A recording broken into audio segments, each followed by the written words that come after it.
ان میں بھی اگر کوئی بچہ پڑھ رہا ہے تو اس کی نفسیات کے اوپر کس طریقے سے کام کرنا ہے اور اس کو معاشرے کا ایک فعال شہری کیسے بنانا ہے.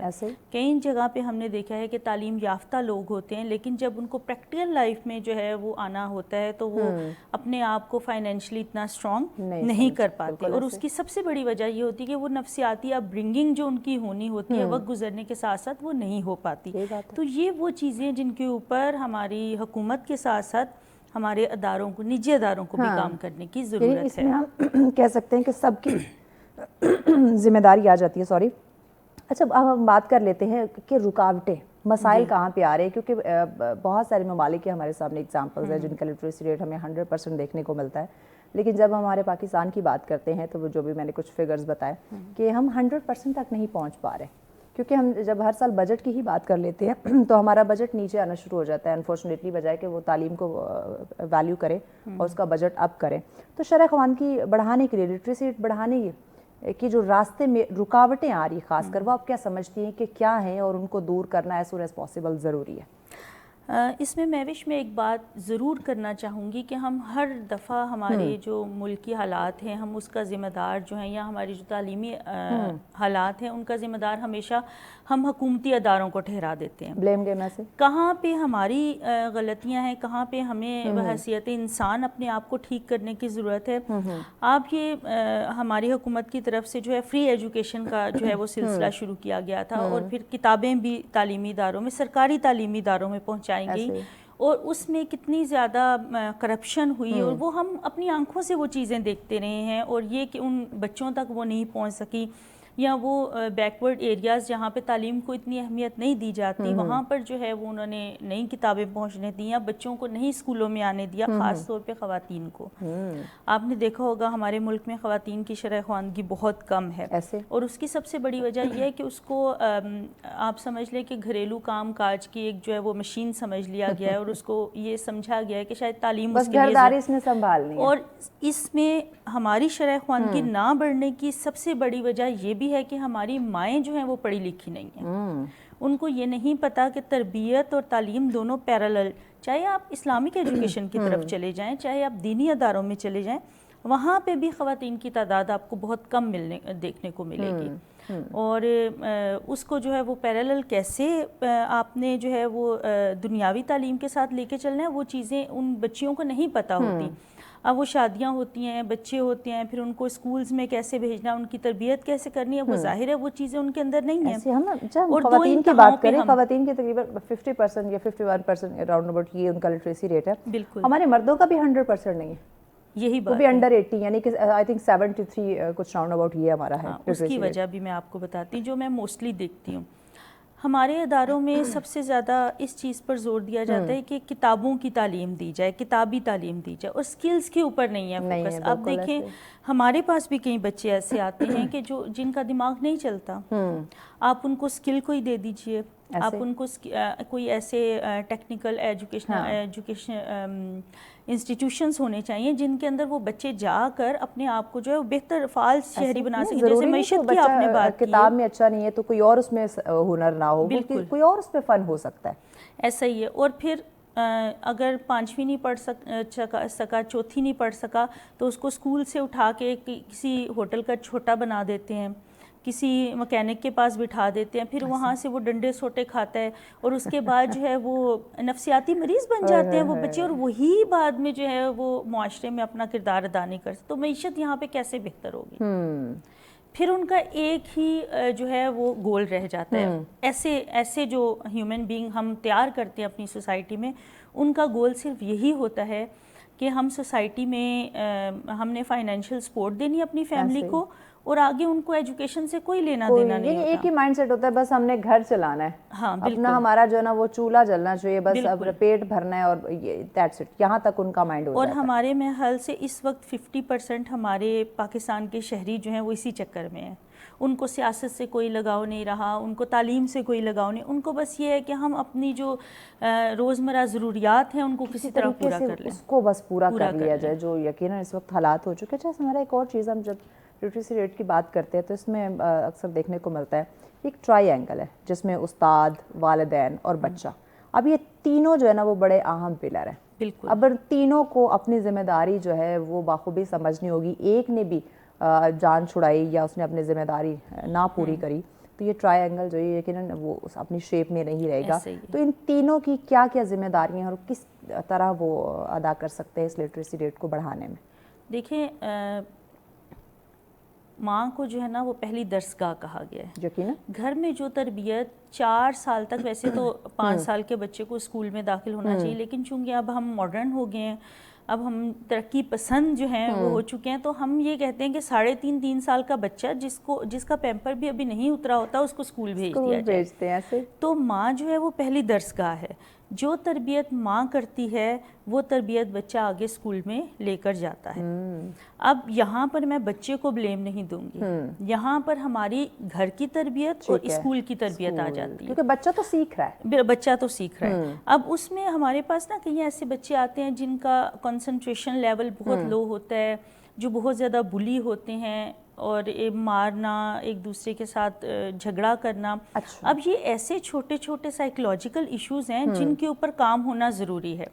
جب ہم پیرنٹس سے یہ بات کرتے ہیں کہ بچوں کے یہ جو سائیکولوجیکل ایشو ہیں اس کے لیے ان کو کاؤنسلنگ کی یا سپورٹ کی ضرورت ہے، اور یہ تاکہ وہ بہتر طور پر جو ہے وہ اپنا کام کر سکیں. اگر چھوٹی عمر میں ان مسائل کو ڈائگنوز کر کے اور ان کے اوپر کام کیا جائے تو میرا نہیں خیال کہ بڑے ہو کے بچے کے یہ مسائل آگے چلیں گے.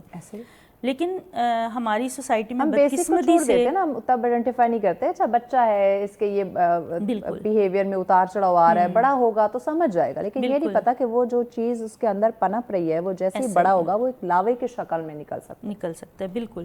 اور اس کو اس وقت اگر پیرنٹ سیریس نہ لیں تو بعد میں جو ہے وہ زیادہ مسائل کو جنم دیتا ہے. اور یہاں پہ ہمارے پیرنٹس کا بھی یہی مسائل ہے. بینگ پیرنٹ مجھے بھی اگر کہا جائے کہ جا کے اپنے بچے کو سائیکیٹرسٹ کو دکھائیں تو میں بھی شاید برا منا جاؤں، اس لیے کہ ہمارا ٹیمپرامنٹ یہ بن چکا ہے کہ پاگل ہے. ہاں جی بالکل.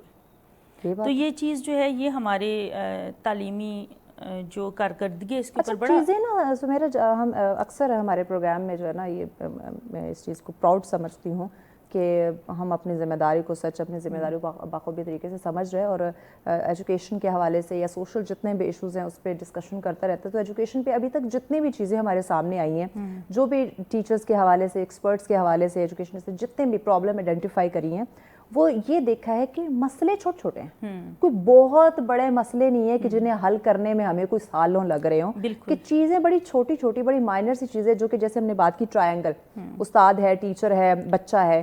اب یہ ان سے لے اگر چھوٹی چھوٹی جو ذمہ داری اپنی پوری کرنے لگ جائے نا، یقین جانے ہمارا لٹریسی ریٹ جو ہے ایک دم سے جو ہے نا وہ اپ ہوگا. مسئلے کوئی بڑے نہیں ہیں لیکن ہم نے انہیں بڑا سمجھ لیا، یا ہم ان مسئلوں کو حل نہیں کرنا چاہتے. کہتے میرا تو کام نہیں، یہ تو سمیرا کا کام ہے وہ کرے، یا سمیرا کہے کہ یہ تو میرا کام نہیں، یہ حکومت کا کام ہے وہ کرے. تو یہ جو بلیم گیم کا سلسلہ ہے نا اس میں ہم پس رہے ہیں. ورنہ ایجوکیشن کو لے کے کوئی اتنے بڑے مسئلے مسائل نہیں ہیں. اگر ہر انسان، ہر ادارہ جو بھی اس کی ذمہ داری، جیسے والدین ہے، بچہ ہے، ٹیچر ہے، انتظامیہ ہے، حکومت ہے، یہ صرف اپنی اپنی ذمہ داری سمجھ لیں تو یقین جانے یہ مسئلے حل ہو سکتے ہیں. ایسے ہی ہے. لیکن اور اس میں ایک چیز ایڈ کرنا چاہوں گی مہوش معذرت کے ساتھ کہ آپ نے ٹرائی اینگل کی بات کی. ہمارے ملک میں کوئی پیرامیٹرز ہی سیٹ نہیں کیے گئے کہ کس کو استاد ہونا چاہیے، کس کو استاد ہونا چاہیے. نہ اس کی سائیکی کو میئر کیا جاتا ہے، نہ اس کی اخلاقیات کو میئر کیا جاتا ہے. صرف میئر کیا جاتا ہے اس کے پاس کیا ڈگریز موجود ہیں اور کیا وہ بورڈ پر لکھ کر، پیپر پر لکھ کر پڑھانا جانتا ہے. اس کو اس بات سے کوئی غرض نہیں ہے کہ میری کلاس میں بیٹھے ہوئے 20 بچوں میں سے 10 کو سمجھ آ بھی رہا ہے یا نہیں آ رہا. وہ بس اچھا پڑھا رہا ہے، اس کو لگتا ہے جن 10 کو سمجھ آ رہا ہے وہ میرا جو ہے وہ مسئلہ ہے، ایک ہدف ہے، وہ بس میرا پورا ہو رہا ہے کہ 10 کو میں نے پڑھا دیا. اور اسی ایک وجہ سے بھی کئی بچوں کو میں نے تعلیم سے دور ہوتے دیکھا ہے کیونکہ اساتذہ ان کی سائیکی کو سمجھ ہی نہیں پاتے. اور خود بھی جو آلریڈی 10 جو ہیں وہ لائق ہیں انہیں تو اس طرح سے توجہ کی ضرورت نہیں ہے. اب جو باقی اگر 5 یا 10 اس میں ہیں جو جنہیں ایکسٹرا توجہ کی ضرورت ہے، آپ ان پہ فوکس نہیں کر رہے، بالکل کیا فائدہ آپ کا. اور جتنے بھی ممالک جنہوں نے اپنی خواندگی کی شرح کو بڑھایا ہے اس میں سب سے بڑی چیز میں نے دیکھی کہ انہوں نے اپنے جو ہے میئرز سیٹ کیے ہوئے کہ اپنے ٹیچرز کو کہاں سے انہوں نے اٹھانا ہے, کون کون سی چیزیں انہوں نے دیکھنی ہیں. نصابی گرمیوں میں وہ ایکٹیو ہو, غیر نصابی سرگرمیوں میں ایکٹیو ہو, ان کی سائیکولوجیکل جو ڈیولپمنٹ ہے وہ کیسی ہوئی ہوئی ہے, موٹیویشنل لیول پہ وہ کس طرح سے ہیں. لیکن ہمارے یہاں صرف ایک ہی میئر دیکھا جاتا ہے اور وہ ہے آپ کے پاس ڈگری ہونی چاہیے اور آپ کو بورڈ کے اوپر لکھنا آنا چاہیے, اور یہ ایک بڑی دکھ کی بات ہے.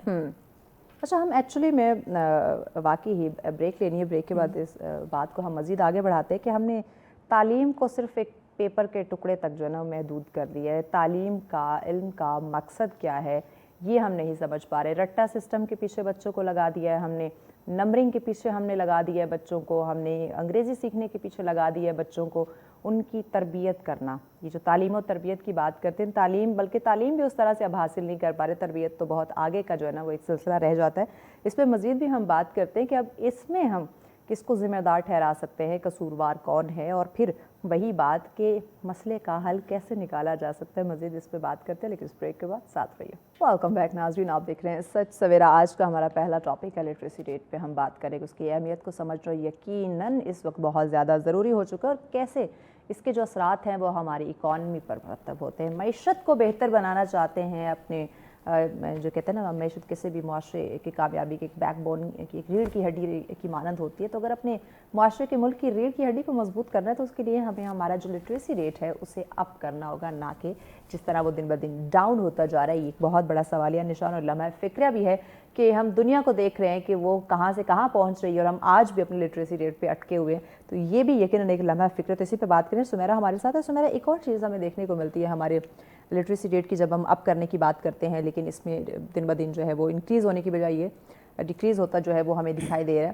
ایک تو نصاب, اور دوسرا ہمارا جو ہماری زبان ہے. بالکل, کہ بچہ اس کی اپنی جو مادری زبان ہے وہ کچھ اور ہے, قومی اور ہے, اور جس میں وہ تعلیم حاصل کر رہا ہے وہ کچھ مختلف ہے. تو ان دونوں پوائنٹس پہ آپ ضرور ان کو ایکسپلین کریں. اچھا, مادری زبان کی جہاں تک بات ہے, اب میں نے بچپن سے اپنے گھر میں اپنی مادری زبان میں بات کی, یعنی کہ پنجابی. تقریباً ہم سب ایسے. ہاں بالکل. ہاں. اور جب ہم اسکولز میں گئے تو اردو یا انگریزی میں تھا. اچھا, جس دور میں نے پڑھا اس وقت انگریزی کا بخار تھوڑا کم تھا. میرے ٹائم میں بھی کم تھا اور نمبروں کی دوڑ بھی اتنی نہیں تھی. ہماری مطلب کہتے تھے کہ بس پاسنگ ہو جائے, دیٹس انف. اور تخلیقی صلاحیتیں جو تھیں ہماری, ان کے اوپر کافی کام کیا گیا, جو کہ جس کی مجھے آج کمی نظر آتی ہے بچوں کے اندر. بچے رٹا سسٹم کے اوپر ہیں, اور اس کی بڑی وجہ جو ہے ہماری نصاب جو ہمارے پاس اب موجود ہے. پہلے تو 7-8 سال تک نصاب ہی نہیں بدلا. اب جب بدلا ہے تو وہ اتنا زیادہ بدل گیا ہے کہ وہ اساتذہ اور طلباء دونوں کے لیے پریشانی کا باعث ہے. اگر ہم ذرا سیکنڈری لیول پہ آئیں تو بھی ریسنٹلی جو ہے فیڈرل بورڈ کی کتابیں جو ہیں وہ چینج ہوئی ہیں, پورا نصاب چینج ہوا ہے. اور اس میں یہ ہوتا ہے کہ موسٹلی نجی اداروں میں 9th اور 10th 9ویں کلاس 8ویں اور 9ویں دونوں میں پڑھائی جاتی ہے. اور اس سال جب بکس آئی ہیں تو جو 8th کلاس پوری بچوں نے پڑھی ہوئی تھی وہ مائنس ہو گئی, اور 9th کے مڈ میں ان کے پاس بکس آئیں, یعنی کہ سمجھیں کہ ابھی 2 مہینے پہلے, اور فیبرری میں ان کے فائنل ایگزام ہیں. اور وہ کتابیں اتنی مشکل ہیں, نصاب اتنا زیادہ ہیوی ہو چکا ہے کہ وہ اساتذہ کو بھی نہیں سمجھ آ رہا کہ اس کو کور کیسے کرنا ہے, اور طلباء بھی کافی زیادہ پریشان ہیں. اس میں آپ سوچیں کہ اب جو بچہ پچھلے سال جس نے 95% مارکس لیے ہیں یا 98% مارکس لیے ہیں, آج کا بچہ اتنے ہی مارکس لینے والا پریشان ہے کہ ہم وہ ٹارگٹ کیسے چیز کریں گے. اس کی وجہ سے سائیکولوجیکلی جو ہے بچے اتنے زیادہ ڈسٹرب ہو چکے ہیں, اور پریشر ٹیچرز کے اوپر اور اساتذہ کے اوپر اتنا زیادہ بڑھ گیا ہے کہ اس میں سمجھ ہی نہیں آ رہا کہ ان دونوں چیزوں کو کیسے سسٹم آئے گا. بالکل, رٹا سسٹم آ رہا ہے. اچھا, اس میں ایک چیز یہ بھی ہے, ایک چیز اب چونکہ آپ نے ٹیکنالوجی کو انٹروڈیوس کروانا ہے, اگر اپنے تعلیمی اداروں میں یا اپنے تعلیم کے جو سسٹم ہے اس کو AI کے اس کے اوپر لے کر جانا ہے, تو وہ سٹیپ بائی سٹیپ چیزیں ہوتی ہیں نا. آپ ایک سال کورس چینج کریں, اگلے سال پھر کر رہے ہیں, پھر اگلے سال کر رہے ہیں, اور اس کے بعد آپ ایکسپیکٹ کر رہے ہیں کہ AI کو بھی آپ انٹروڈیوس کروائیں گے اپنے اس میں, اور بچے جو ہیں وہ اس لیول پہ ایک دم سے آ بھی جائیں گے.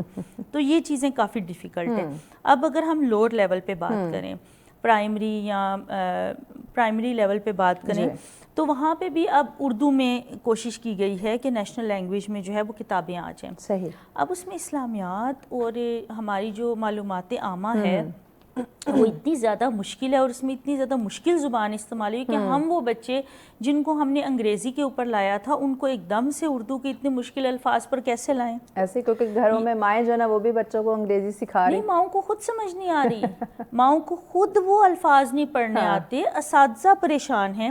آپ نے کوئی ٹریننگ کی, آپ نے کوئی تربیت کی, تو یہاں پہ میں کہوں گی کہ حکومت کا رول تھا جو اس کو پلے کرنا تھا کہ اگر نصاب چینج کرنے جا رہے تھے تو اسٹیپ بائی اسٹیپ, نہ کہ ایک دم سے. اور دوسرا, ہر سال چینج کرنے کی ضرورت نہیں. میرا خیال ہے کہ ایک نصاب کو 5 سال تک رہنا چاہیے تاکہ ہماری کوئی پالیسی جو ہے نا وہ 5 مہینے سے زیادہ نہیں چلتی, تو نصاب 5 سال. نہیں جناب, پہلے تو 8 سال نہیں چینج ہوا, 8 سال, اور اس کے بعد جو ہے وہ اب چینج ہوا ہے 3 سالوں میں ہر سال. اچھا, یہ بھی تو کسی ملک کی لٹریسی ریٹ کے لیے ایک بہت بڑا خطرہ یا نقصان کہہ سکتے ہیں کہ جو آئے دن اپنے نصاب کو چینج کرنا. ایسا ہی ہے, بالکل ایسا ہی ہے. اب آپ سوچیں, دیکھیں جو اساتذہ آپ بھیج رہے ہیں سرکاری اداروں میں, وہ 1 سال ٹریننگ لے کے آئے ہیں, 5 سال تک ان کے پاس ٹریننگ کا کوئی نام و نشان نہیں ہے. اور اگر حکومت کی طرف سے کوئی ایسی کوشش کی بھی جاتی ہے کہ ٹریننگز دی جائیں تو اس میں ہمارے اساتذہ جو ہیں وہ آنا پسند نہیں کرتے.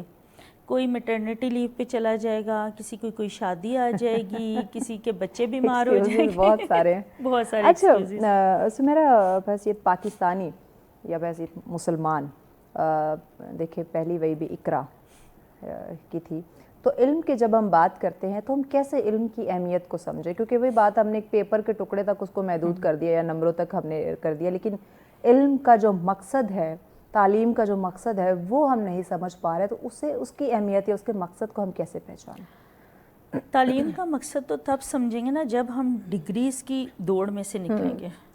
اب معذرت کے ساتھ کہ ہمارے جو پروفیسر حضرات ہیں, جو جتنا بڑا ڈاکٹر ہے اتنی ہی جو ہے نا وہ اس لیول پہ ہے کہ بات کرتے ہوئے وہ لوور لیول کے لوگوں کو نہیں دیکھتے کہ ان کے ساتھ کس لیول پہ آ کے بات کرتی ہیں. تو یہاں پہ سب سے پہلے یہ سمجھنا ہے کہ ہم بحیثیت انسان اشرف المخلوقات, ہمیں اس دنیا میں اگر بھیجا گیا ہے تو ہماری کیا ذمہ داریاں ہیں. ایک ماں کی ذمہ داری کیا ہے, ایک باپ کی ذمہ داری کیا ہے, ایک حکمران کی ذمہ داری کیا ہے, ایک استاد کی ذمہ داری کیا ہے. استاد کو نہیں معلوم کہ میں کس مقصد کے تحت یہاں پہ آیا ہوں. بچہ تو بچہ ہے نا, بچے کی تربیت معاشرے نے کرنی ہے, معاشرے نے کرنی ہے.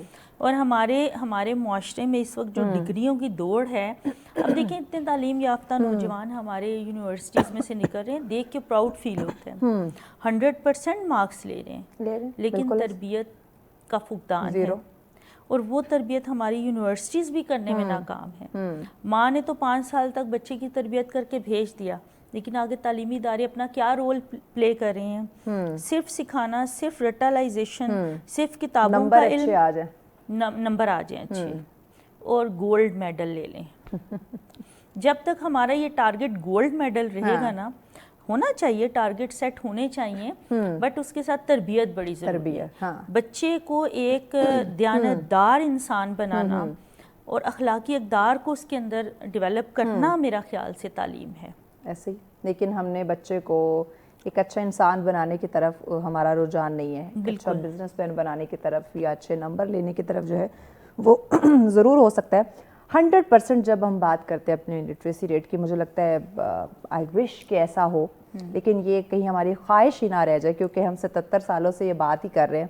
اگر ہم نے ایک سٹیپ پہ کام کیا ہوتا تو 77 سالوں میں 100% ہمارا لٹریسی ریٹ ہو سکتا تھا, بٹ انفارچونیٹلی ایسا نہیں ہوا ہے.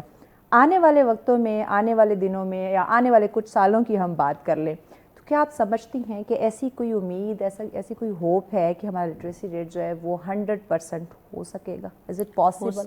ہو سکتا ہے. کیوبا کا انقلاب آپ کے سامنے ہی ہے. یس, کیسے انہوں نے اسٹیپ بائی اسٹیپ, اور دیکھیں ہر چیز حکومت نہیں کر سکتی, کچھ نجی ادارے بھی کرتے ہیں, اور کچھ ہمارے جو نوجوان نسل ہے ان چیزوں کو ڈیولپ کرنے میں, ہر انسان کی اپنی ایک ذمہ داری ہے. بالکل. اسٹریٹ سکولز کو ڈیولپ کرنے کی ضرورت ہے. ہمارے جو نوجوان یونیورسٹی سے فارغ ہو جاتے ہیں, اس کے بعد ان کو چاہیے کہ اپنی جو اتنی ڈیولپمنٹ کریں کہ وہ سوسائٹی میں اپنا رول پلے کر سکیں. اس کے بعد ہمارے اساتذہ, معذرت کے ساتھ ہمارے اساتذہ بھی پڑھاتے اسی لیے ہیں کہ ارننگ ہو جائے اچھی. کوئی بھی استاد جو ہے وہ رفائی کام کے طور پہ پڑھانا نہیں پسند کرے گا. یہ ایک بڑا سیٹ بیک ہے. کوئی آ جائے کہ ہمارے بچے کو مفت پڑھا دیں, نہیں ہوگا ایسا. تو جب تک یہ چیزیں نہیں ڈیولپ ہوں گی, پھر وہی اخلاقی اقدار کی میں بات کروں گی جو ہمیشہ کرتی ہوں کہ اخلاقی اقدار ڈیولپ کریں. پہلے اپنے آپ کو اتنا جو ہے اپ ٹو ڈیٹ کریں کہ آپ سوسائٹی میں ایک فعال رکن کے طور پہ اپنا کردار ادا کر سکیں. تو پھر لٹریسی ریٹ کی بات کریں گے نا. اب حکومت پرووائڈ کر رہی ہے, بجٹ بھی پرووائڈ کر رہا ہے, وہ بجٹ کہاں جا رہا ہے جو تعلیم کے لیے مختص؟ میرا تو سوال یہاں پہ یہ ہے کہ جو تعلیم کے لیے مختص کیا گیا بجٹ وہ کہاں گیا, وہ ہمارے بچوں تک کیوں نہیں پہنچا؟ میں نے ٹرک کے ٹرک جو ہے وہ ایک ادارے سے مطلب ان کتابوں کے نکلتے دیکھے جو پچھلے سال کے جو ہیں وہ بچی ہوئی کتابیں تھیں, نصاب نے آ گیا. تو وہ جو نقصان ہوا اس نقصان کی بھرپائی کون کرے گا؟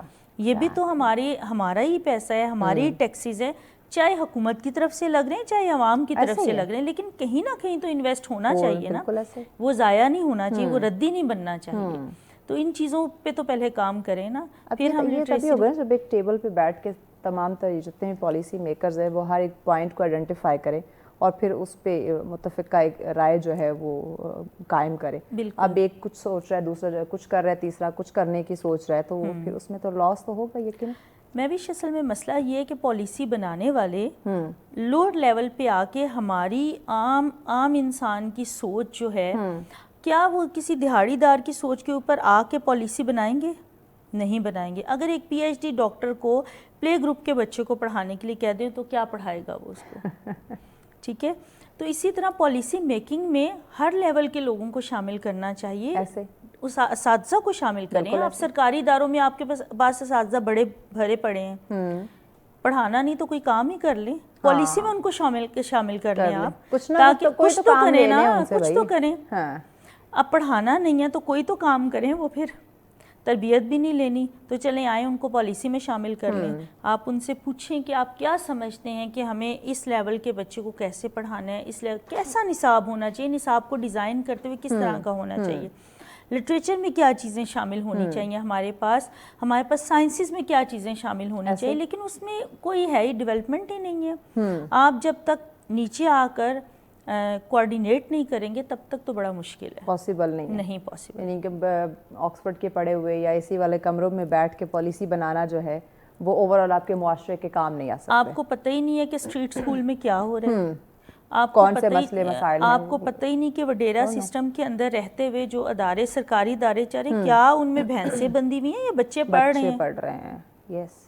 تو یہ چیزیں بھی تو کام ہمیں تو اتنا پتہ ہے ہاں فلاں ایریا میں اسکول ہے, آیا وہ اسکول اب آباد بھی ہے یا نہیں ہے, اس پہ بھی فوکس کرنا, فالو کرنا بڑا ضروری ہے. اور دوسرا ایک اہم چیز کہ یہ جو بجٹ وہاں پہ بھیج رہے ہیں وہ پھر کہاں جا رہا ہے, کہاں لگ رہا ہے, وہ کتابیں وہ وسائل وہ کہاں جا رہے ہیں. اگر وہاں نہیں استعمال ہونے پھر ان اداروں میں ان علاقوں میں کرتے کہ بنیادی تعلیم جو ہے یعنی کہ وہ مفت ہے, جو بیسک تعلیم ہے, تو پھر ہمارا اتنا جو ہے وہ لٹریسی ریٹ اپ کیوں نہیں ہے, ڈاؤن کیوں ہے, اور بہت سارے بچے جو ہیں وہ ہمارے اسکول سے باہر کیوں نہیں.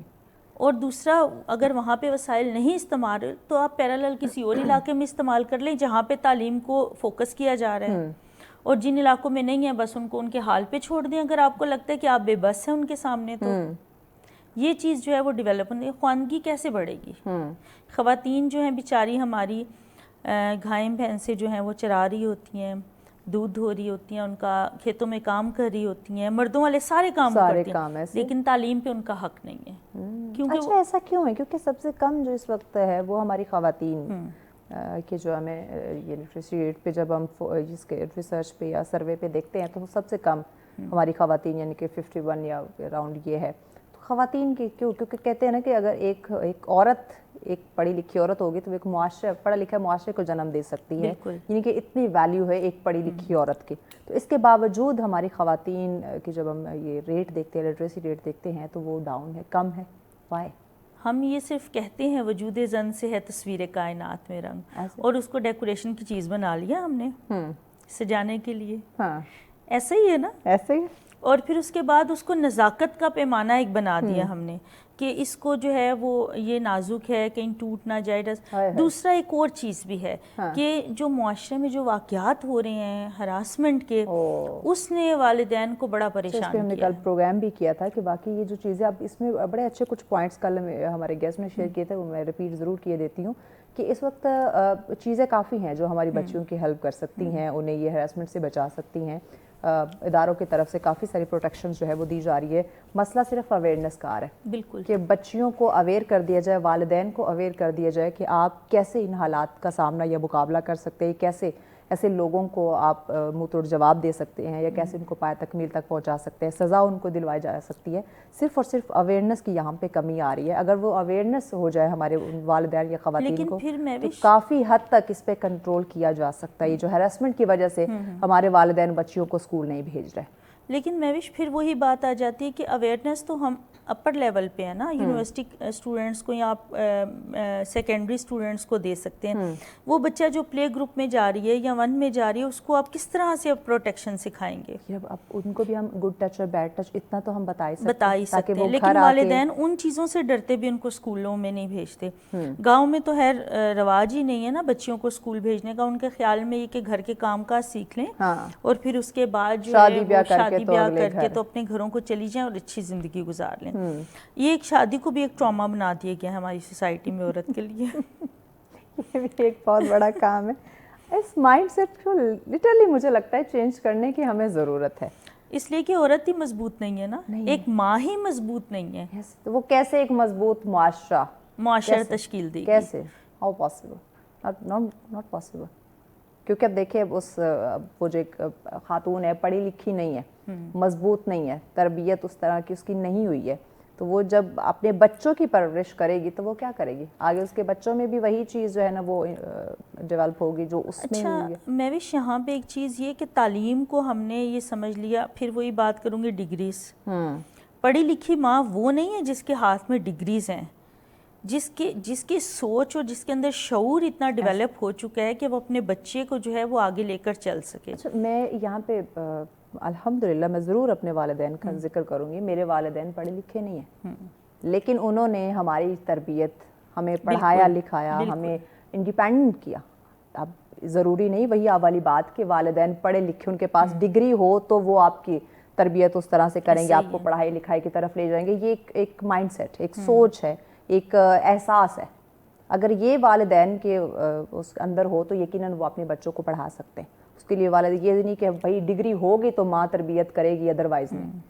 تو الحمدللہ میں پراؤڈ فیل کرتی ہوں کہ میرے ماں باپ پڑھے لکھے نہیں, لیکن انہوں نے اپنے بچوں کو پڑھایا, اس قابل بنایا کہ بھائی وہ بے روزگار نہیں رہ سکتے, وہ اپنا کاروبار کر سکتے ہیں, کام کر سکتے ہیں, جاب کر سکتے ہیں. اچھی تربیت, اچھی تعلیم دلوائی انہوں نے. اچھا شعور جو ہے نا, اب وہی شعور ہے آپ کے والدین میں, ان کو پتا تھا کہ ہم نے اپنی اولاد کو آگے لے کے چلنا ہے ایسے. اچھا پھر یہ معیشت کی جو آپ نے بات کی, اس پوائنٹ میں ذرا دوبارہ آنا چاہوں گی کہ ہم نے بچوں کو یہ بتا دیا کہ تعلیم تمہیں معاشی اسٹیبلٹی دے گی. یہ نہیں بتایا کہ کردار کی بلندی تمہیں معاشی اسٹیبلٹی دے گی. ٹھیک ہے, ہمارے 50% مسائل کی جڑ ہی کرپشن ہے. ہمارے ملک میں کرپشن لیول کتنا ہائی ہو چکا ہے. چلیں ایجوکیشن میں ہی دیکھ لیتے ہیں. اچھا ہم نے بڑا سرکاری اداروں میں لائٹ لے لیا ہوا ہے, بڑا عام لے لیا. ہم یہ سمجھتے ہیں بچہ جھوٹ بول رہا ہے, کوئی مسئلہ نہیں. پہلی دفعہ جب اس نے جھوٹ بولا تو اس کو اتنی سخت سزا ملنی چاہیے کہ اگلی دفعہ وہ سوچے کہ میں نے یہ کام, پہلے اس کی اخلاقی اقدار کو تو بہتر کریں نا آپ. جب وہ معاشرے میں نکلے تو ایک فعال شہری کے طور پر نکلے. تو جیسے آپ نے اپنے پیرنٹس کا ذکر کیا, ان کے اندر شعور تھا, آگہی تھی, تو انہوں نے آگے اس کو بڑھایا ہے. اگر ان کے اندر وہ چیز موجود ہی نہ ہوتی تو وہ کیسے آگے لے کر چلتے؟ دیکھیں مخالفین بھی بہت تھے. مطلب ہم باقی اگر فیملی کی بات کریں تو وہی بات, وہ ہمارا چونکہ وہی ایک وڈیرا سسٹم, ایک وہ جٹ ایک فیملی, تو وہی ایک رواج. کبھی کیا کرنا ہے بچیوں کو اتنا پڑھا کے, لڑکوں کو شادی کر کے انہوں نے اپنا گھر ہی تو سنبھالنا ہے. تو وہی مجھے اپنے والد صاحب کا بڑا جملہ یاد, انہوں نے کہا کہ میں نے جواب آخرت میں بھی جا کے دینا ہے کہ میں نے اپنے بچوں کی تربیت کیسے کی تھی. یہ میرے اوپر ان کی ایک ذمہ داری ہے کہ میں نے پیدا کیا تو ایک اچھی پرورش بھی دوں ان کو اس قابل بناؤں کہ اگر کل کو خدارہ میں نہیں رہتا تو وہ اپنے آپ کو سنبھال سکے. مجھے آج بھی اپنے والد صاحب کا یہ جملہ یاد ہے کہ کس طرح انہوں نے ہمارے لیے باقی خاندان کے سامنے سٹینڈ لیا تھا. اچھا, نبی کریم صلی اللہ علیہ وسلم نے بھی جو ہے تربیت کے اصولوں میں سب سے پہلے یہ بات بتائی ہے کہ اپنے بچے کو کوئی ہنر سکھائیں. ٹرو. ایک روٹی پکانا سکھانا بھی ہنر ہے, چاہے وہ بیٹا ہے چاہے بیٹی ہے. آپ اس کو یہ چیز اس کے اندر ڈیولپ تو کریں. اچھا, یہاں سے بھی شعور آتا ہے کہ ہم نے آگے کیسے چیزوں کو لے کے چلنا ہے. ہو سکتا ہے کہ بچہ نوخواندہ ہے لیکن اس نے اپنی زندگی کو اس طریقے سے ڈیولپ کیا ہے, خود اعتمادی اس طریقے سے اس کے اندر آئی ہے کہ وہ چیزوں کو لے کر آگے بڑھ سکتا ہے. ایسے تو یہ چیز بھی ہے, اس پہ بھی تھوڑا سا غور کرنے کی ضرورت ہے. شد ضرورت ہے, لیکن ہم نے تو اپنے بچے کو پیمپرڈ کر رکھا ہے, ہم نے تو کمفرٹ زون سے نکالنا نہیں. ہمارا بچہ یا بچی کچن میں نہ جائے, کوئی خود کام نہ کرے, اسے جو ہے نا کہیں کوئی گرمی نہ لگ جائے یا اس کا ہاتھ نہ جل جائے کھانا بناتے ہوئے. ان چیزوں سے نکلیں گے تو آگے ہم معاشرے کو سوچیں گے. اچھا میرا ایک اور چیز, یا میں تھوڑا سا حکومت کو پھر یہاں بیچ میں لانا چاہوں گی کہ جب کوئی بھی پارٹی اقتدار میں آنے کی اس میں ہوتی ہے, جدوجہد میں ہوتی ہے, تو ان کے ہر پارٹی کا اپنا منشور ہوتا ہے, روٹی کپڑا مکان, اور ساتھ میں تعلیم کے نعرے بڑے بلند ہو رہے ہوتے ہیں. لیکن جیسے وہ اقتدار میں آ جاتی ہے, جیسے ان کے پاس پاور آ جاتی ہے, تو وہ نعرے ہمیں کہیں بھی پورے ہوتے ہوئے دکھائی نہیں دیتے. پھر ہم بات کرتے ہیں کہ ہمارا جو نوجوان ہے یا ہماری جو یوتھ ہے, چاہے خواتین کی بات کر لیں, ہم مرد حضرات کی نوجوانوں کی بات کر لیں, یہ بھی معاشرے کی بیک بون ہے, اور یہ آپ کی جو اکانومی ہے, جو معاشی صورتحال, جو معیشت ہے, اس میں بڑا پازیٹیو کردار ادا کر سکتی ہے. آیا آپ ان کے لیے کیا اپرچونیٹیز کریٹ کر رہے ہیں, ان کی تعلیم کی بہتری کے لیے آپ کیا کام کر رہے ہیں؟ سب سے پہلا سوال تو یہ آتا ہے, اس کے بعد وہ معیشت میں اپنا رول پلے کریں گے نا. میں نے جیسے پہلے بات کی کہ پہلے تو 7-8 سال نصاب چینج ہی نہیں ہوا, بعد میں ہر سال چینج ہونے لگا. ایک حکومت آئی, اس نے یہ کہا یکساں تعلیمی نصاب, ٹھیک ہے. دوسری حکومت آئی, انہوں نے کہا نہیں جی اس کو ختم کریں, نجی ادارے اپنے اس پہ چلیں, دینی ادارے اپنے اس پہ چلیں, اور پرائیویٹ کو جو سرکاری ہیں وہ اپنے حساب سے چلیں, ان کا چل رہا ہے, ٹھیک ہے. اب وہ 1 سال اس میں لگا, دوسرا سال اس میں لگا, تیسرے سال پھر نصاب چینج ہو گیا. اب مجھے آپ صرف اس بات کا سوچئے کہ وہ اساتذہ جو کہ آلریڈی سکلز نہیں ہیں, جن کے پاس تربیت نام کو بھی نہیں ہے, جن کو بس تنخواہ کا انتظار ہوتا ہے, اور نجی ادارے یہاں پہ ایسے ہیں جو اس لیے آتے ہیں کہ اچھا کوئی کرنے کو کام نہیں, کوئی اور جاب نہیں, ٹیچنگ کر لیتے ہیں, ٹیچر ایسے ہی ہے, یعنی by chance not by choice. اب میں اپنے ارد گرد ینگ جنریشن کو دیکھتی ہوں نا, جیسے میری بھانجیاں ہیں یا بھتیجا, میں ان سے کہوں گی ٹیچنگ میں آ جاؤ, ہمیں معافی رکھیں آپ. آج کل کے بچوں کا کانسیپٹ یہ ہے کہ استاد, اس سے بہتر ہے کہ ہم کوئی اور کام کر لیں, استاد نہ بنیں. کیوں؟ اس کی وجہ یہ کہ ان کا انٹرسٹ ہی نہیں ہے. کہتے ہیں جس کا دل کرتا ہے وہ ٹیچنگ میں چلا جاتا ہے, جس کا دل کرتا ہے وہ ٹیچنگ. اس شعبے کو اتنا لائٹ لے لیا, جبکہ سب سے مجھے لگتا ہے کہ اہم اور مقدس اور امپورٹنٹ جو شعبہ ہے وہ استاد. معذرت کے ساتھ ہمارے اساتذہ اور ہمارے ڈاکٹرز, یہ دونوں ایک مافیا بن چکے ہیں, اور یہ ایسا بڑا مافیا ہے کہ جس نے پوری سوسائٹی کو سپوائل کر دیا ہے. اور اس میں ہمارے سرکاری ادارے بھی ان میں کے ساتھ برابر کے شریک ہیں, اور سرکاری اداروں میں کام کرنے والے سرکاری اداروں میں کام کرنے والے اساتذہ جو ہیں وہ زیادہ جو ہے وہ ایک مافیا بن چکا ہے. اب مجھے بتائیں کہ ان اداروں میں جہاں پہ بچہ پورا سال کورس کو ہاتھ بھی نہیں لگاتا اور آخر میں وہ 90 سے 98% نمبر لے جائے تو دکھ کی بات تو ہے ہی ہے. اور ہمارا دور جب ہم 50%, 60% کے اوپر ہوتے تھے, لیکن ہمارے اندر تخلیقی صلاحیت بہت زیادہ تھی. آج کے بچے میں جو 98% لے رہے ہیں, ان کو کیا پتا کہ مٹی کو ہاتھ لگانا یا اس کو کھیلنا یا ریت سے کھیلنا کیا آپ کو جو ہے سیٹسفیکشن دیتا ہے. کیا میں پاکستان کے وقت قائد اعظم نے بھی کہا تھا نا کہ بچوں کو ساتھ ساتھ کوئی ہنر, تعلیم کے ساتھ ساتھ کوئی فنی تعلیم یا ہنر کی طرف جو ہے نا ضرور لانا ہے. یہ تعلیم کوئی نہ کوئی ٹیکنیکل جو ایجوکیشن ہے اس پہ ضرور توجہ دینی ہے. ایسے ہی انہوں نے نہیں کہا تھا. بالکل. اس کی ویلیو نا اب آ کے ہمیں کہیں نہ کہیں سمجھ آ رہی ہے. 77 سال پہلے آ جاتی تو شاید ہمارا کچھ بن جاتا. اور مہوش یہاں پہ ایک چیز اور بھی ہے کہ جو میں سمجھتی ہوں کہ ایکسٹرا اللہ تعالیٰ نے عورت کے اندر ایک ہنر رکھا ہے وہ اس کا کھانا بنانا, گھر کو سنبھالنا, یہ اللہ تعالیٰ نے اس کے اندر صلاحیت یہ رکھی ہے. بہت بڑی مینجمنٹ ہے. ایک بہت مرد بڑی. کے ہاتھ ایک دن دے نا گھر ذرا بالکل. ٹھیک ہو اور گیا. کچھ خواتین اس میرا کو اوور آل چیزوں کو دیکھ کے لٹریسی, پاکستان کی لٹریسی ریٹ پہ ہم کافی حد تک بات کی, بہت سارے ایسے مسئلے مسائل جو ہم نے آئیڈینٹیفائی کیے, معیشت پہ بھی بات کی. چیزیں وہی بات ہے کہ چھوٹے چھوٹے پوائنٹ ہے, چھوٹے چھوٹے مسائل اگر ان پہ ہم حل کرنے کی کوشش کریں یا اپنی ذمہ داری سمجھنے لگ جائے تو یہ تمام تر ایشوز جو ہے یہ یقیناً حل ہو سکتے ہیں. آپ کیا سمجھتی ہیں پیغام کے طور پہ آپ ناظرین کو کیا کہنا چاہیں گے؟ میں تو ایک پیغام دینا چاہوں گی حکومت کو اور ایک پیغام دینا چاہوں گی عوام کو. حکومت کے لیے یہ پیغام ہے کہ جو بھی پالیسیز آپ لوگ بناتے ہیں وہ اس حد تک امپلیمنٹیشن ان کی ہونی چاہیے کہ نچلے طبقے سے لے کر اونچے طبقے تک جو ہے وہ اس پہ کام کریں, اشرافیہ تک جو ہے نا اس کا اثر ہونا چاہیے. اور نجی اداروں کو جو ہے وہ آپ شجر ممنوعہ نہ سمجھیں اپنی پالیسیز میں شامل, ان کو بھی پیرالل ان کو دینی اداروں کو, نجی اداروں کو اور سرکاری اداروں کو شامل کرنا چاہیے. اور عوام کو یہ کہنا چاہوں گی کہ تعلیم کا مقصد صرف نمبر حاصل کرنا نہیں ہے, ڈگری حاصل کرنا نہیں ہے, اپنے بچوں کی اخلاقی تربیت پر بھی فوکس نظر آنا چاہیے تعلیم. بہت شکریہ سمیرا, آپ نے وقت دیا. یقیناً ناظرین بڑی خوبصورت انہوں نے بات کی کہ تعلیم کا مقصد صرف پیپر ایک جو ہے نا وہ حاصل کر لینا یا نمبر حاصل کر لینا نہیں ہوتا. آپ کی اخلاق میں, آپ کی شخصیت, آپ کی پرسنالٹی میں وہ تعلیم ایجوکیشن جو ہے وہ نظر آنی چاہیے. بہت سارے ایشوز جن کو ہم نے آئیڈینٹیفائی کرنے کی کوشش کی. اب بات یہاں پہ ختم نہیں ہوتی. بات یہ ہے کہ جب حل ہو گئے اس پہ مسئلوں کو بیٹھ کے ڈسکس کیا جائے گا, حل کی طرف نکالا جائے گا, جو ہمارے پالیسی میکرز ہیں وہ جب اس پہ بات کریں گے تو ہی ہمیں یقیناً خوشی ہوگی. بریک کی جانب بڑھنا ہے, بریک کے بعد اگلا ٹاپک بھی بہت اہم ہے, بتاتے ہیں, ہمارے ساتھ رہیے. ویلکم بیک ناظرین, آپ دیکھ رہے ہیں سچ سویرا. آج کا دوسرا ٹاپک بہت خوبصورت, اگر میں کہوں تو واقعی ہی یہ وقت کی ضرورت ہے. ہم اس وقت معاشرے میں دیکھتے ہیں امن کی بات کرتے ہیں, نہیں ہے. ہم معاشرے میں دیکھتے ہیں ایک عجیب سی بدامنی, انتشار, عدم برداشت, بے صبری, ناشکری, یعنی ہر طرح کا وہ ایلیمنٹ جو ہمیں بے صبری کی طرف لے کے جاتا ہے, ناخوشگوار انوائرمنٹ کی طرف لے کے جاتا ہے, ہمارے اندر ایک جو خوشی ہے اس کو تباہ کرنے کی طرف لے کے جاتا ہے. وہ تمام تر چیزیں ہمیں اس وقت معاشرے میں دیکھنے کو مل رہی ہیں. سوال یہ پیدا ہوتا ہے, اور آج کا جو ہمارا ٹاپک بھی ہے, بہت ہو گیا یہ مسئلے مسائل, بہت ہو گیا یہ انتشار, بہت ہو گیا یہ عدم برداشت, یہ ناشکری, یہ بے صبری. اب ہمیں مثبت تبدیلیوں کی طرف آنا ہے. کس طرح آ سکتے ہیں, کون کون سے ایسے ایلیمنٹس ہیں, کون کون سے معاشرہ ہم سے کیا تقاضا کر رہا ہے, یا مثبت تبدیلیوں کے لیے کیا ٹرمز کنڈیشن ہے, ان پہ ہم بات کریں گے. اس پہ ڈسکشن کے لیے اسسٹنٹ پروفیسر نے ہمیں جوائن کیا جی, ڈاکٹر فاخرہ نورین صاحب ہمارے ساتھ ہیں. السلام علیکم. وعلیکم کیسی السلام. ہیں آپ؟ میں ٹھیک ہوں. بہت شکریہ ڈاکٹر صاحب, وقت دیا آپ نے. ڈاکٹر صاحب بتائیے گا, بڑا آسان اور بنیادی بیسک سوال, وہی جو ہمارا آج کا ٹاپک بھی ہے, مثبت تبدیلیوں پہ ہم بات کر رہے ہیں. کیا سمجھتے ہیں معاشرے میں کیسے لائی جا سکتے ہیں مثبت تبدیلی, اور مثبت تبدیلیاں ہیں کیا؟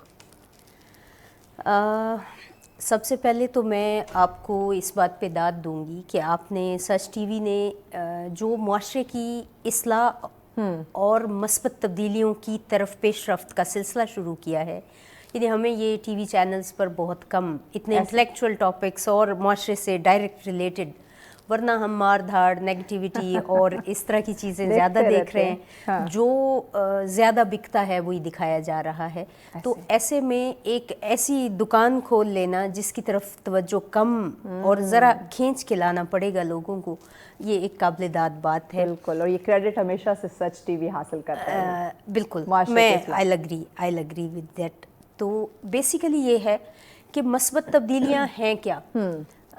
یہ سب سے پہلے تو یہ شعور بیدار کرنا پڑے گا کہ جو کچھ معاشرے میں ہو رہا ہے, جو کچھ آپ گزار رہے ہیں, جو کچھ آپ دیکھ رہے ہیں, یہ مثبت نہیں ہے. اچھا, اس کا شعور ہونا اور پھر یہ ٹارگٹ طے کرنا کہ آپ کیا کیا معاشرے میں لانا چاہتے ہیں, یہ ضروری ہے. پھر کہیں جا کے آپ تبدیلی کا عمل شروع کر سکتے ہیں. ورنہ ایسے ہوتا ہے کہ آپ یہ تو کہہ دیتے ہیں, لوگوں کو تیار کر دیتے ہیں کہ ہمیں تبدیلی کی ضرورت ہے, یا جو کچھ ہو رہا ہے وہ ٹھیک نہیں ہے, تو آپ ایک وائڈ کریٹ کر دیتے ہیں, ایک خلیج, ایک خلا بن جاتا ہے. جی, تو پہلے یہ بھی طے کرنا ضروری ہے کہ آپ جو کچھ موجود ہے اس کو ختم کر کے لائیں گے کیا. ایسے اب ہمارے معاشرے میں ہم بہت ساری ایک ایسی نیگیٹو نیریٹو کے اندر موجود ہیں جس سے ایسے لگتا ہے جیسے ہمارا معاشرہ ایک خرابیوں کا اور خامیوں کا ایک مجموعہ بن چکا ہے. عجیب ایک دلدل میں نا ہم دھنستے چلے جا رہے ہیں، دھستے چلے جا رہے ہیں اور ہمیں بتایا بھی جا رہا ہے کہ ہم دھسے ہوئے ہیں. اس سے یہ ہوتا ہے کہ مطلب ہمیں پتہ بھی آئیڈینٹیفائی بھی ہو رہا ہے کہ ہم جو کر رہے ہیں، جدھر جا رہے ہیں، یہ راستہ صحیح نہیں ہے. جی بالکل. اس میں ہم سب سے پہلے تو بعض یعنی ایسے نہیں ہے کہ ہم آل ٹوگیدر خراب ہو چکے ہوئے ہیں. ہم اتنے یعنی ہر شعبے میں زوال کا شکار بہرحال نہیں ہے. ہمارے پازیٹیو سٹینڈرڈز بھی ہیں، ہمارے پیرامیٹرز پازیٹیو بھی ہیں ایز اے سوسائٹی. تو جہاں جہاں نیگیٹیوٹی موجود ہے، جہاں جہاں خرابی موجود ہے، اس کو ایڈریس کرنا، اس کو سب سے پہلے آئیڈینٹیفائی کرنا ضروری ہے. وہ چاہے ہمارے ہاں قانون کی خلاف ورزی ہے، چاہے ہمارے ہاں معاشرے میں موجود جو عدل کی عدم فراہمی ہے، اس طرح کی چیزیں ہیں. اور اس کے بعد پھر یہ کہ فرد کی طرف سے غیر ذمہ داری کا احساس بھی ہے. کہیں نہ کہیں جب ہم دیکھتے ہیں کہ ہمارے ارد گرد شکنجا نرم ہے، ڈھیلا ہے، تو ہم فطری طور پر انسان وائلڈ ہے، تو آزادی کا احساس ہوتے ہی وہ پھر کچھ نہ کچھ ایسا کرتا ہے. تو یہ اس کی ضرورت یہی ہے ہمیں کہ ہم مثبت تبدیلیاں لانے کے لیے سب سے پہلے تو ان چیزوں کو سمجھ لیں، اس میکنزم کو سمجھ لیں کہ بہرحال اس فطرت کو کنٹرول کرنے کے لیے پہلے تو کچھ قوانین بنائے جائیں گے، کچھ چیزیں طے ہوں گی، پھر ان کو امپلیمنٹ کروایا جائے گا، اور پھر فرد سے آپ توقع کریں گے کہ وہ اپنے آپ میں کچھ چیزیں کریٹ کرے. بہتری ہو سکتی ہے. ڈاکٹر صاحب ہم بچپن سے سنتے آ رہے ہیں بے ادب بے مراد، با ادب با مراد. ادب کی جب ہم بات کرتے ہیں، احترام کی جب ہم بات کرتے ہیں، اچھے اخلاق کی بات کرتے ہیں، اچھے بیہیویئر کی بات کرتے ہیں، اس کی بھی ہمیں جو ہے وہ کمی معاشرے میں دیکھنے کو مل رہی ہے کہ فقدان ہے. تو آیا ایک اچھا معاشرہ، پرامن معاشرہ، مثبت تبدیلیوں والے معاشرے کے لیے کتنا ضروری ہے ادب اور احترام کا لانا؟ جب آپ ادب اور احترام کہتے ہیں تو میں ادب سے مراد رسپیکٹ سے زیادہ سوشل سائنسز، ہیومینٹیز اور لٹریچر لیتی ہوں، اور احترام سے مراد رسپیکٹ لیتی ہوں. معاشرہ ہمارا جتنی تیزی سے سائنس کی زد میں آ گیا ہے، مطلب سائنس سے بڑی بلیسنگ کوئی نہیں، لیکن سائنس کا کوئی اس کا کوئی اخلاقی باؤنڈریز نہیں ہے، اس کی کوئی ویلفیئر باؤنڈریز نہیں ہے. وہ بس ایک پاور ہے، وہ ایک طاقت ہے جس کے اپنے کوئی رولز اینڈ ریگولیشن اس طرح نہیں ہے کہ اس کا یوز گڈ اور بیڈ کیا ہوگا. یہ گڈ اور بیڈ یہ ہم طے کرتے ہیں، یہ لٹریچر طے کرتا ہے، یہ سوشل سائنسز طے کرتی ہیں. کہ تو ان چیزوں کو مد نظر رکھتے ہوئے میں سمجھتی ہوں کہ یہ آپ اگر لاتے ہیں نا تو احترام خود بخود پیدا ہوتا ہے. احترام آدمی بھی ہے، انسان کا احترام اس حد تک کہ اس کی رائے کا احترام کیا جائے. ہم جان مال اور زر کے احترام کو تو ہم بہرحال مانتے ہیں، لیکن ابھی دنیا تھوڑی آگے گئی ہے. اگر آپ دیکھیں تو اب آپ کی اور میری پرسنل سپیس کا احترام بھی یہ بھی ضروری ہے. سو احترام سے مراد صرف یہ نہیں کہ کوئی عمر میں بڑا ہے تو اس کا احترام کیا جائے گا، اس کو رسپیکٹ دی جائے گی، کوئی اسٹیٹس میں بہتر ہے پہلے تو ہمیں ادب اور احترام کی ڈیفینیشن کو سمجھنے کی اس وقت ضرورت ہے. ڈاکٹر صاحب بریک لینی ہے، بریک کے بعد اس کو ان ڈیٹیل مزید ہم ناظرین کے سامنے رکھتے ہیں. ناظرین ہمارے ساتھ رہے گا، ملتے ہیں اس بریک کے بعد. ویلکم بیک ناظرین، آپ دیکھ رہے ہیں سچ سویرا. آج کا ہمارا دوسرا ٹاپک جس پہ ہم بات کر رہے ہیں، معاشرے پہ ڈسکشن ہو رہی ہے. معاشرے میں مثبت تبدیلیاں لانا مجھے لگتا ہے بلکہ واقعی ہی اس وقت ضرورت ہو چکی ہے، وقت کی ضرورت ہے. ہر انسان جو ہے وہ ذہنی طور پہ وہ پریشان ہے، اسٹریس میں، انزائٹی میں ہے، ڈپریشن میں ہے، اور وہ سکون چاہتا ہے. وہ سکون تبھی ہوگا جب ارد گرد کا جو انوائرمنٹ ہے وہ بھی پازیٹیو ہوگا. تو اسی پہ ہم بات کریں. ڈاکٹر فاخرہ نورین صاحب ہمارے ساتھ. ڈاکٹر صاحب ہم بات کرتے ہیں بریک پہ جانے سے پہلے ادب اور احترام کو لے کر معاشرے میں مثبت تبدیلیاں کیسی لائی جا سکتی ہیں. یہ آپ اپنی بات مکمل کر لیں. جی میں یہ بات کر رہی تھی کہ آپ سوشل سائنسز کو بھی فروغ دیجئے. ہم یہ جو اچھی چیز ہے یا اچھی بات ہے، یہ کہیں زمین سے نہیں اگتی، یہ کہیں آسمان سے نہیں اترتی. اس کو آپ نے بنانا ہے، پھیلانا ہے، لوگوں کی ذہن سازی کی جاتی. جیسے میں نے کہا کہ ہم سب کچھ خراب نہیں ہے، لیکن ہمارا ذہن ایسے بنا دیا جا رہا ہے کہ سب کچھ خراب ہو چکا ہے. تو تھوڑی سی ہمارے جو روشن پہلو ہیں انہیں سامنے لائیے، جو موجود ہیں لیکن چکا چوند میں یا کسی اور تاریکی کے پیچھے چھپ گئے ہوئے ہیں، ان کو لائیے. پھر پھر ہمیں پتہ چلے گا کہ بعض چیزیں کہاں پہ مسائل کہاں پہ ہیں، تو ان مسائل کو فوکس کیا جائے گا. اور یہ ضروری ہے، بہت ساری بے چینی، بہت سارا اضطراب، بہت سارا انتشار اس لیے بھی ہے کہ ہم نے بہترین زندگی اور مثبت تبدیلی کا مطلب مادی تبدیلیاں لے لیا. یہ مسئلہ یہاں سے شروع ہوا کہ جب ہم نے انسانی کوالٹیز سے ہٹا کے انسان کے پاس موجود ایسٹس اور مادی چیزوں کے اوپر فوکس کر لیا اور انہیں بہتری کی علامت قرار دے دیا. ہم نے جو اشاریے مقرر کیے، جو پیرامیٹرز مقرر کیے کہ کیا ہوگا تو آپ بہتر زندگی گزاریں گے. اچھا، آپ کے پاس جتنے بھی یہ سرویز آتے ہیں، یہ کیا آتے ہیں کہ اس سال یا 5 سالوں میں پاکستان میں عام آدمی کی زندگی بہتر ہوئی ہے. اس کے پاس مثلا موبائل ہے، اس کے پاس بائک ہے، اس کے پاس، آپ اس کے پاس موجود جو سکون ہے اس کی بات نہیں کر رہے، اگرچہ اس کو میجر کرنا مشکل ہے. لیکن کیا یہ ایسا کوئی سروے نہیں بنتا، ایسا وقت نہیں آیا کہ ہم لوگوں سے پوچھیں کہ یہ سب کچھ ہونے کے بعد کیا ان کی لائف بہتر ہوئی ہے؟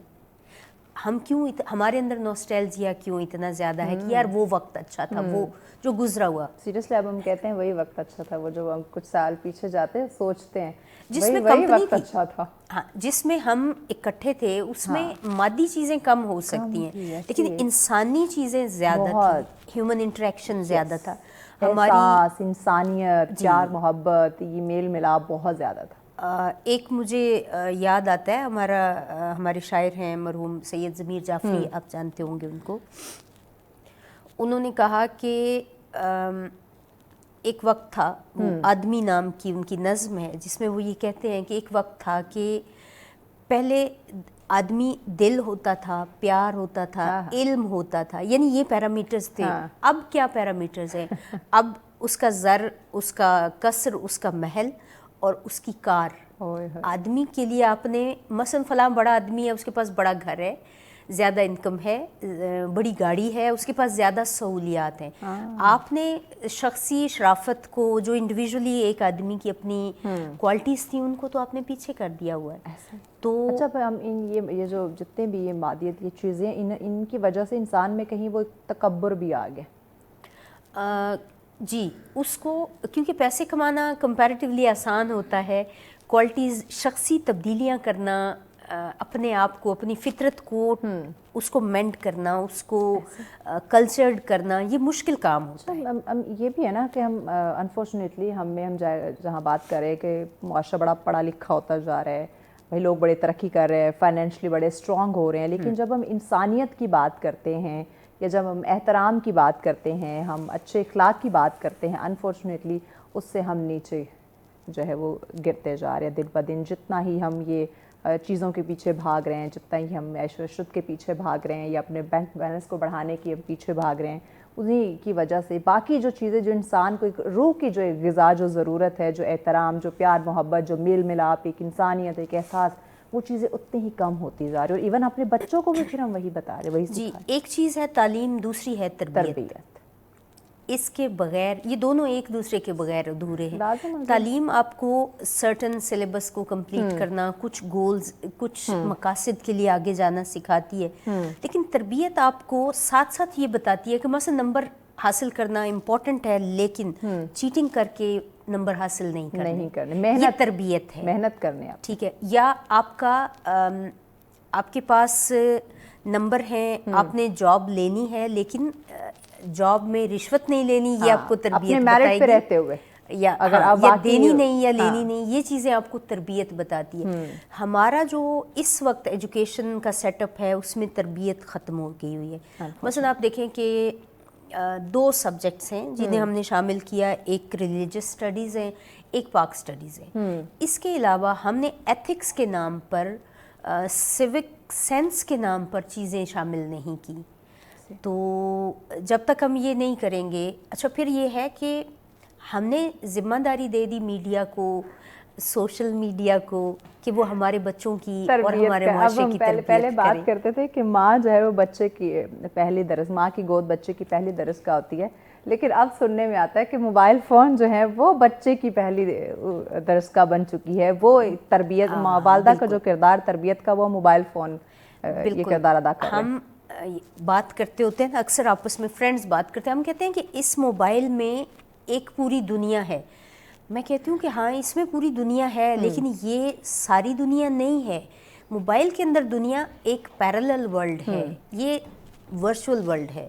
جو کچھ یہ سکھا رہی ہے یہ یہاں پر اصل زندگی میں پریکٹس بھی نہیں ہو پا رہا، امپلیمنٹ بھی نہیں ہو پا رہا. صاحب ہم انفرادی طور پہ دیکھتے ہیں، انڈیویجولی جب ہم دیکھتے ہیں، ہر فرد جو ہے وہ معاشرے کا ایک اہم بنیادی حصہ ہے. تو سب سے پہلے اپنے آپ سے اپنی اصلاح کرنے سے ہم شروع کیسے کریں کہ ہم اگر خود کو بدل لیں گے تو معاشرہ جو ہے وہ آٹومیٹکلی بدلنا شروع ہو جائے گا. لیکن ہم معاشرے کی اصلاح کرنے پہ فوکس کرتے ہیں لیکن اپنے آپ کو بدلنے کے لیے ہم تیار نہیں. تو خود کو بدلنے کی ایفرٹ ہم کیسے کریں؟ اپنے آپ سے بدلاؤ، اپنے اندر مثبت تبدیلی آئیں گے تو معاشرے میں پھر خود بخود آنا شروع ہو جائیں گے. ہر انسان اگر یہ کرنا شروع کر دے تو بٹ ہاؤ؟ اس پہ یہ ایک ڈیبیٹیبل بات ہے. دیکھیں، جب ہم فرد پہ ساری ذمہ داری ڈال دیتے ہیں تو ہم اسٹیٹ کو نکال دیتے ہیں. کچھ چیزیں، کچھ معاملات بہرحال اسٹیٹ کے ہیں، کیونکہ معاشرہ جب معاشرے سے مراد یہ ہے کچھ لوگ جو مل کے کچھ کامن انٹرسٹ کے اوپر رہنے کا فیصلہ کر لیتے ہیں. اب یہ کامن انٹرسٹ کون بنائے گا؟ someone who is authorized to. کوئی بھی جو پاور میں ہے وہ بنائے گا. سو قانون ایک بنے گا، کچھ چیزیں ایسی ہوگی جو میرے لیے، ان کے لیے، آپ کے لیے، سب کے لیے برابر ہو جائیں گی. ان کو فالو کرنے پہ پنشمنٹ ہے، ان کو نہ فالو کرنے پہ پنشمنٹ ہے. اور اگر آپ اس کو فالو کرتے ہیں تو اس کی ایکنالجمنٹ ہے. اور ایکنالجمنٹ ضروری نہیں ریوارڈ کی شکل میں ہو، اس کی ایکنالجمنٹ یہ ہے کہ آپ کو پنشمنٹ نہیں ملے گی، اب بچ جائیں گے، سزا سے بچ جائیں گے، سزا سے بچ جائیں گے. سو اس کے بعد پھر آتا ہے لائک یہ ایک بڑے یونٹ سے چھوٹے ہوتے پھر فرد پہ آتے ہیں. جب ہم اسٹیٹ پہ ذمہ داری ڈالتے ہیں تو وہ ایک دوسری انتہا ہے. اس کا یہ مطلب نہیں کہ فرد اپنی ذمہ داری سے غافل ہو جائے گا.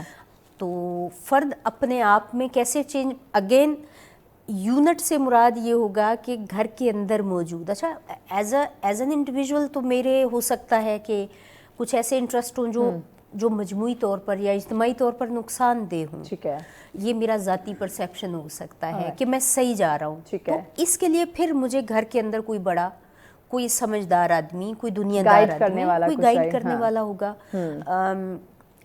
پھر یہ ڈفرینٹ ایلیمنٹس ہیں، ڈفرینٹ فیکٹرز ہیں. اس میں پیرنٹس ہیں، اس میں آپ کے ارد گرد کے لوگ ہیں، اس میں معاشرے کے سارے نامور لوگ ہیں، اس میں حکومت بھی ہے، اس میں قانون ساز بھی ہیں، اس میں یہ تمام ادارے آ جاتے ہیں.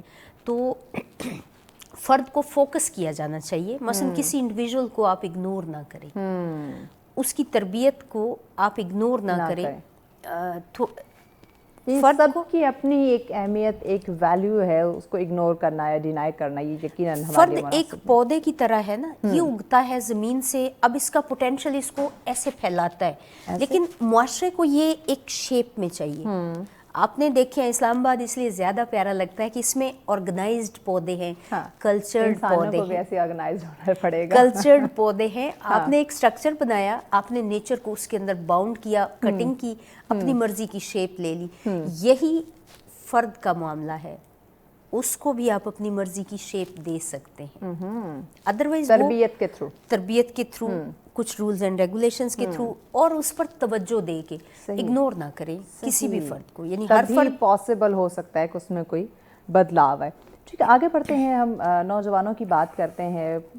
جب ہم اپنے معاشرے کو دیکھتے ہیں، آئی تھنک 65% ہماری یوتھ نوجوان ہماری ہے. اس سوال کو میں کچھ یوں آپ سے پوچھنا چاہوں گی. کہتے ہیں کہ افراد کے ہاتھوں میں ہے اقوام کی تقدیر، ہر فرد ہے ملت کے مقدر کا ستارہ.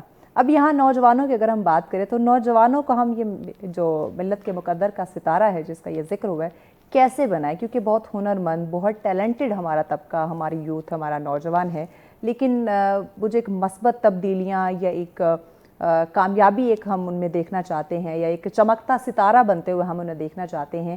اس میں کہیں نہ کہیں اتار چڑھاؤ آ رہا ہے. جی بالکل. یہ میں اپنے پچھلے پوائنٹ کو کنٹینیو کروں گی کہ آپ نے اس کے پاس ٹیلنٹ بھی ہے، اس کے پاس کیپیسٹیز بھی ہیں، اس کے اندر ساری صلاحیتیں بھی ہیں. اور جوانی وہ وقت ہے جب